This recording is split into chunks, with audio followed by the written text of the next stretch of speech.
नमस्कार दोस्तों, स्वागत है आप सबका फिर से गुरुकुल ई स्कूल पर। अभी तक मैंने आईटी लिटरेसी के 4 लेक्चर ख़त्म कर दिए हैं। आज हम 5वें लेक्चर की तरफ मूव करेंगे। आईटी लिटरेसी जो कि बहुत ही ज़्यादा महत्वपूर्ण टॉपिक है आईटीआई के बच्चों के लिए, जो बच्चे ट्रिपल सी के लिए पढ़ रहे हैं, तैयारी कर रहे हैं, जो बच्चे ओ लेवल के लिए तैयारी कर रहे हैं। ये बहुत ही इम्पोर्टेंट टॉपिक है उन लोग के लिए भी, क्योंकि ये सिलेबस का ये एक ऐसा टॉपिक है और ये एक सबसे बेसिक टॉपिक है, सबसे बेसिक चीज़ है कंप्यूटर के बारे में। तो इसमें आपको बहुत ही आसानी से सारी चीज़ें समझ में आ जाएंगी। अगर अभी तक मेरे शुरुआती के 4 लेक्चर आपने नहीं देखे हैं तो प्लीज़ आप उनको जाके ज़रूर देखिए, और उसमें अगर आपको कोई भी डाउट है तो आप उसमें मेरे वीडियो के जो कमेंट बॉक्स है उसमें जाके आप मुझसे पूछ सकते हैं। आप जितने क्वेश्चन पूछेंगे हमें सॉल्व करने में उतना ही मज़ा आएगा। तो चलिए स्टार्ट करते हैं। हम आज का जो हमारा टॉपिक रहेगा वो रहेगा using storage features on window, यानी कि जो स्टोरिंग फीचर्स होते हैं किसी भी चीज़ को स्टोर कराने के लिए या किसी भी चीज़ को रखने के लिए विंडोज़ में, आज हम वो देखेंगे कि आखिर हम विंडोज़ में कैसे हम स्टोर करते हैं चीज़ों को, कैसे हम नई चीज़ें बनाते हैं, कैसे हम उनको मूव कराते हैं, ये सब चीज़ें देखेंगे। तो चलिए स्टार्ट करते हैं। तो मैंने यहाँ लिखा है computers stores all documents, files and other digital material in an organised and safe manner. इसका मतलब ये हुआ कि जो कंप्यूटर है हमारा, यानी कि जिसे हम दूसरी भाषा में संगणक भी कह सकते हैं, जो संगणक है हमारा वो हमारे डॉक्यूमेंट, सारे ज़रूरी फाइल्स, सारी डिजिटल मटेरियल जैसे कि आपका वीडियो हो गया, फ़ोटोज़ हो गए, म्यूज़िक हो गया, वो सब एक ऑर्गेनाइज्ड, एक बहुत ही व्यवस्थित रूप से और बहुत ही सुरक्षित रूप से अपने पास रखता है। दूसरा पॉइंट मैंने लिखा है when these files are large they can be organised and stored in USB और pen drive, CDs and DVDs. यानी कि जब ये फाइल्स बहुत ज़्यादा बड़ी होती हैं तो इनको व्यवस्थित तरीके से स्टोर करने के लिए हम पेन ड्राइव्स या यूएसबी, जिसका फुल फॉर्म है यूनिवर्सल सीरियल बस, या फिर कॉम्पैक्ट डिस्क या फिर डीवीडी का यूज़ करते हैं। तीसरा पॉइंट मैंने लिखा है computers helps us to store, retrieve, add, delete, move and organise files and data. जो कंप्यूटर है हमारा वो हमें स्टोर करने में, रिट्रीव यानी कि उससे कुछ इन्फॉर्मेशन निकालने में, उसमें कुछ इन्फॉर्मेशन जोड़ने में, उसमें कुछ इन्फॉर्मेशन डिलीट करने में, डिलीट का मतलब उसको हटाने में, या फिर उसको मूव कराने में, यानी कि उसको हम जो मूव कराएंगे एक से दूसरी डायरेक्शन में, उसमें भी मदद करेगा। और व्यवस्थित तरीके से हमारे फाइल और सभी डेटा को जो स्टोर करेगा वो हम कंप्यूटर की मदद से कर सकते हैं। अब आप ये देख रहे हैं कि एक ये फ़ोल्डर्स की लाइन है, कैसे हम एक लैपटॉप से दूसरे लैपटॉप में कॉपी करते हैं फ़ोल्डर्स, उसकी का मैंने एक एग्ज़ाम्पल आपको दिखाया है यहाँ पे। अब हम देखते हैं कि opening files from storage devices, यानी कि स्टोरेज डिवाइसेस जो होते हैं हमारे, उनमें से हम फाइल्स को या अपनी फाइल्स या डेटा को हम कैसे ओपन करेंगे। तो ये देखते हैं। पहला जो स्टोरेज डिवाइस हम देखेंगे कि हम सीडी या डीवीडी से कैसे हम फाइल को रिट्रीव करेंगे। तो इसमें मैंने पहला पॉइंट लिखा है बोथ सीडी, जिसे हम कॉम्पैक्ट डिस्क भी कहते हैं, या फिर डीवीडी जिसको हम डिजिटल वर्सेटाइल डिस्क भी कहते हैं, are used for similar processes in computer. यानी कि जो सीडी और डीवीडी है दोनों ही एक ही प्रोसेस के लिए यूज़ की जाती हैं हमारे संगणक में या फिर हमारे कंप्यूटर में। बोथ सीडी और DVD compress data and store large and huge amount of information on the disk। यानी कि दोनों ही CD और DVD हमारा जो डेटा होता है उसको कंप्रेस करता है, यानी कि उसको कम साइज़ में करता है, और हम बड़ी से बड़ी साइज़ के डेटा को और बड़े से बड़े अमाउंट के डेटा को बहुत ही कंप्रेस फॉर्म में CD और DVD में स्टोर करते हैं। फिर ये लिखा है the CD stores music videos and pictures whereas DVD stores only videos in high quality. यानी कि जो CD है वो तो हमारी जो स्टोर करेगी वो म्यूज़िक, वीडियोस और पिक्चर्स, ये तीनों चीज़ एक साथ स्टोर करेगी। लेकिन जो DVD है, DVD केवल वीडियोस स्टोर करती है जो कि हाई क्वालिटी में होता है। तो आई होप आपको समझ में आया होगा। अब मूव करते हैं नेक्स्ट की तरफ।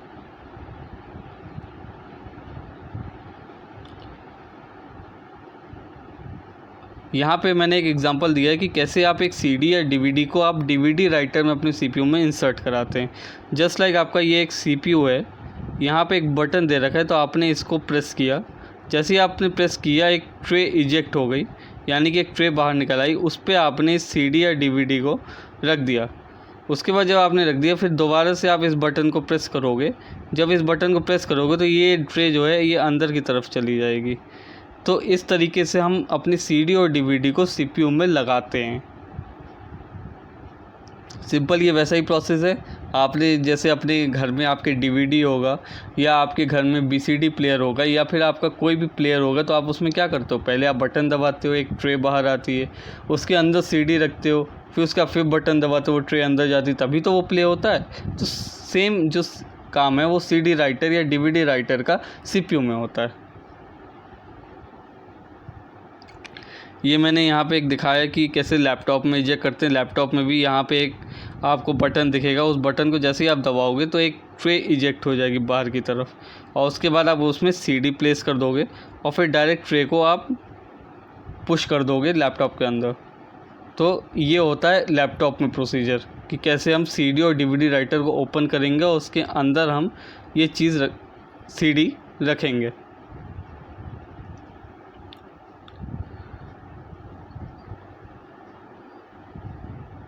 फिर उसके बाद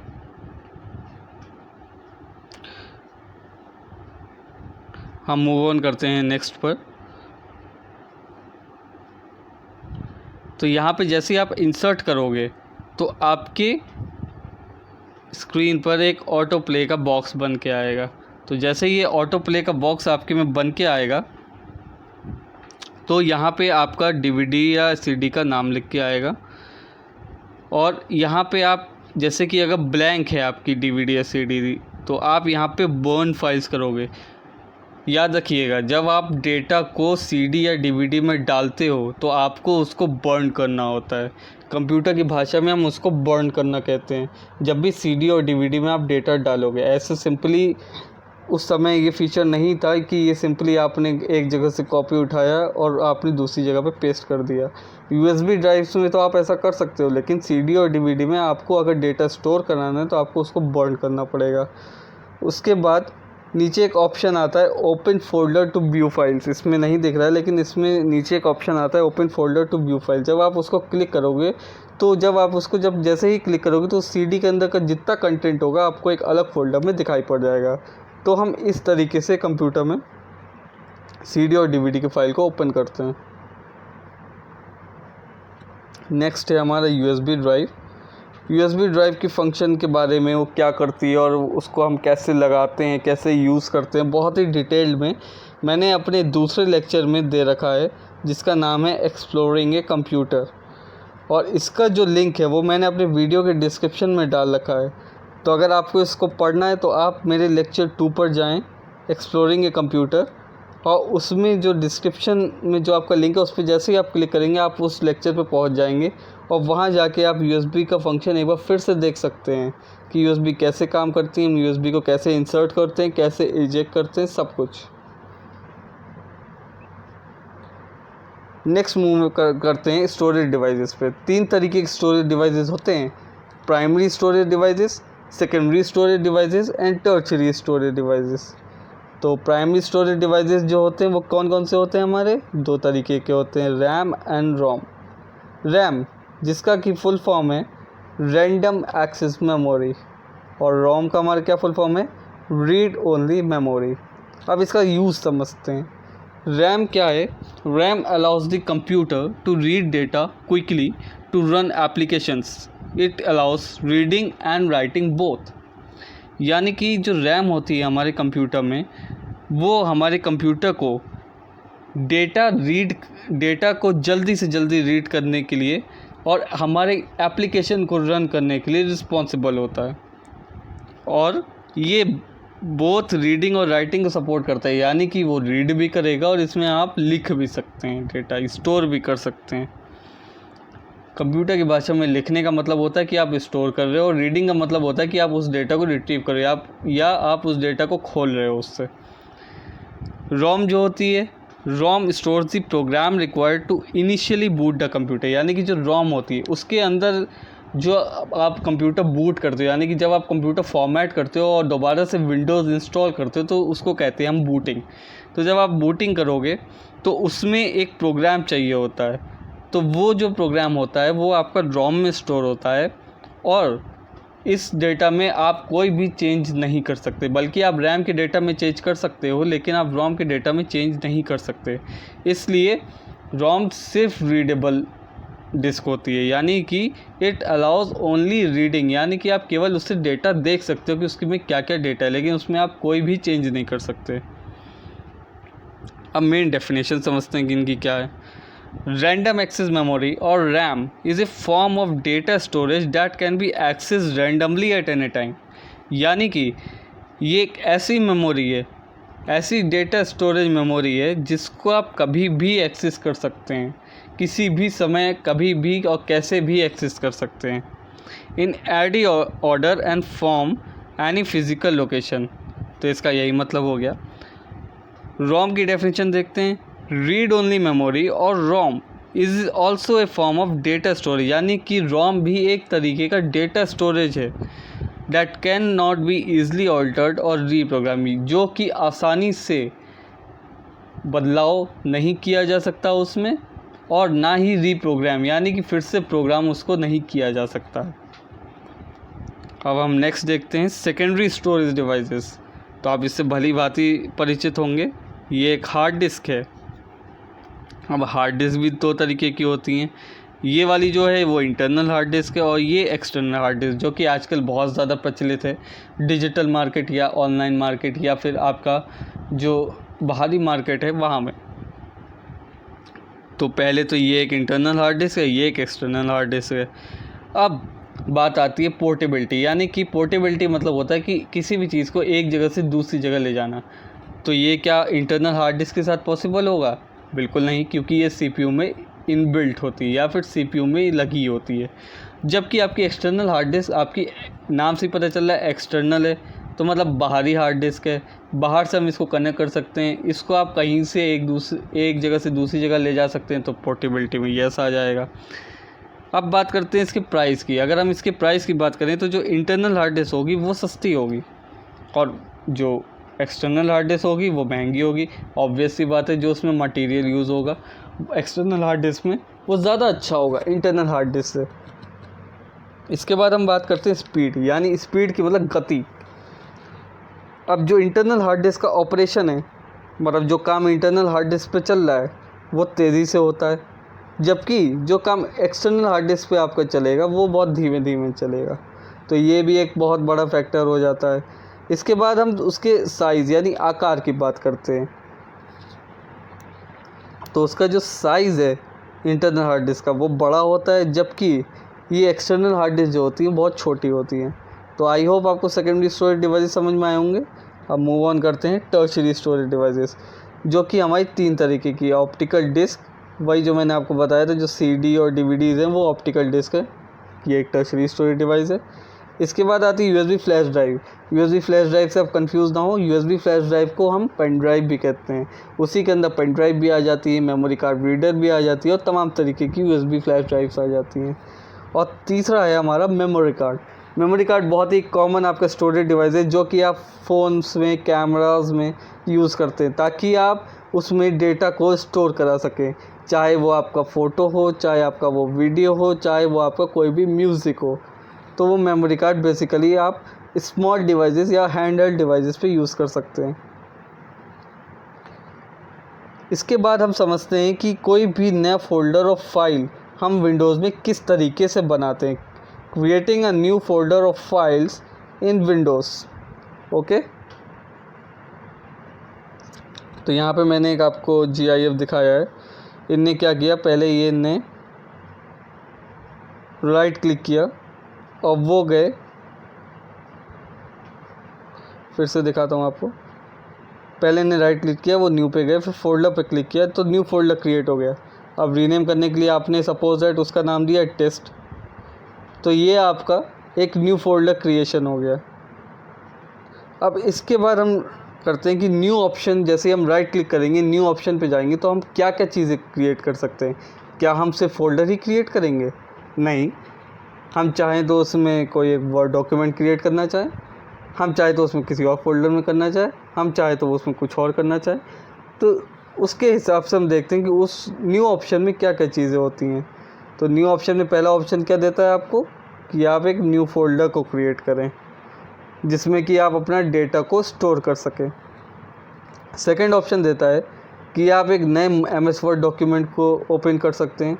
जैसे कि अगर आप MS वर्ड ओपन करना चाहें तो आप पहले स्टार्ट मेन्यू पे जाओगे, MS ऑफिस पे जाओगे, फिर MS वर्ड पे जाओगे, तो एक बहुत हेक्टिक प्रोसेस हो गया। इससे अच्छा आपने न्यू पे क्लिक किया और MS word document create MS word document पे क्लिक कर दिया। इसके बाद बिटमैप इमेजेस आपकी वो इमेजेस होती हैं जो कि आपका फ़ोटोज़ होती हैं डिजिटल कैमरेज़ की और इन सब की, ये सब बिटमैप इमेजेस होती हैं। बिटमैप बेसिकली होते हैं बिट्स का एक मैप होता है, कितने पिक्सल्स का आपका वीडियो है तो उन पिक्सल्स का जो ग्राफ आता है या जो मैप होता है उसको हम बिटमैप कहते हैं, इसलिए इसका नाम बिटमैप इमेजेस है, जिसको हम BMP से भी डिनोट करते हैं। इसके बाद सिंपल प्रोसेस यही MS एक्सेल वर्कशीट का है। आप उसमें MS ऑफिस में जाने से अच्छा आप यहाँ पे राइट क्लिक किया, न्यू पे क्लिक किया, उसके बाद आपने एक्सेल की वर्कशीट क्रिएट कर ली। ऐसे आपने PPT क्रिएट कर ली। टेक्स्ट डॉक्यूमेंट क्रिएट करना है तो आप क्रिएट अ टेक्स्ट डॉक्यूमेंट कर सकते हैं, और आप एक जिप फोल्डर भी क्रिएट कर सकते हैं। ये एक कंप्रेस फोल्डर होता है जिसमें कि एक्चुअली कंप्रेस का मतलब होता है कि अगर सपोज दैट कि आपका फोल्डर 1 GB का है तो आपने उसको कंप्रेस किया तो वो सूटेबली उसको कंप्रेस करके लगभग आपको 500 GB मिला है। तो यहाँ पे आपने क्या देखा कि इसका साइज़ कम हो रहा है। यस, इसका साइज़ कम हो रहा है। तो इसका साइज़ अगर कम हो रहा है तो इसका मतलब इसमें कंप्रेशन लग रहा है। कोई भी चीज़ जब कम होगी, जब बड़े से कम होगी तो इसका मतलब क्या, उसमें कंप्रेशन लगा ना, तो इसलिए इसको हम कंप्रेस फोल्डर कहते हैं और कंप्यूटर लैंग्वेज में इसको हम जिप्ड फोल्डर भी कहते हैं। तो आई होप आपको आज का लेक्चर समझ में आया होगा। अगर आपको हमारा ये लेक्चर समझ में नहीं आया तो आप हमसे कमेंट सेक्शन में जाके फ्रीली पूछ सकते हैं। आप जितने डाउट्स लाएंगे मुझे सॉल्व करने में उतना मज़ा आएगा। प्लस हमारे वीडियो के राइट हैंड साइड में एक सब्सक्राइब का बटन है, तो प्लीज़ आप उसको ज़रूर दबाइए। उसी के बगल में एक बेल आइकन है, तो प्लीज़ आप उसको भी दबाइए। और उसके बाद आप मेरे वीडियो के लेफ़्ट हैंड साइड में एक लाइक का बटन है, प्लीज़ आप उसको भी हिट करिए। और अगर आपको लगता है कि आपको कुछ नहीं समझ में आया या फिर मैंने कैसा पढ़ाया तो आप अपने सुझाव भी साझा कर सकते हैं कमेंट सेक्शन में।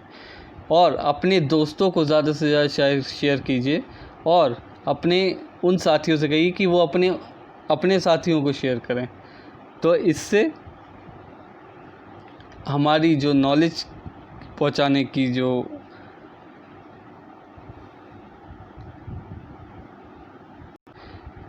हमारी नॉलेज पहुंचाने की युक्ति है या फिर जो हमारा मोटो है वो और अच्छा होगा और हमें पढ़ाने में बहुत ही ज़्यादा मज़ा आएगा जब आप अपने साथियों के साथ हमारी क्लास देखेंगे। तो जल्दी से देरी मत कीजिए, जल्दी से मेरे चैनल को सब्सक्राइब कीजिए।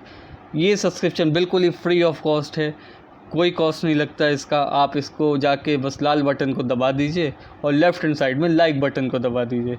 और आपको कोई डाउट हो तो उसको आप कमेंट सेक्शन में जाके पूछ लीजिए। कितना आसान सा शो है, तो आप जल्दी से करिए और जुड़े रहिए गुरुकुल ई स्कूल के साथ। मैं बहुत ही जल्द इसके छठे लेक्चर के साथ लौटूंगा जो कि इससे भी ज़्यादा इंटरेस्टिंग होगा, इससे ही ज़्यादा फ़न होगा उसमें। तो चलिए मिलते हैं नेक्स्ट लेक्चर में। थैंक यू आप सभी का।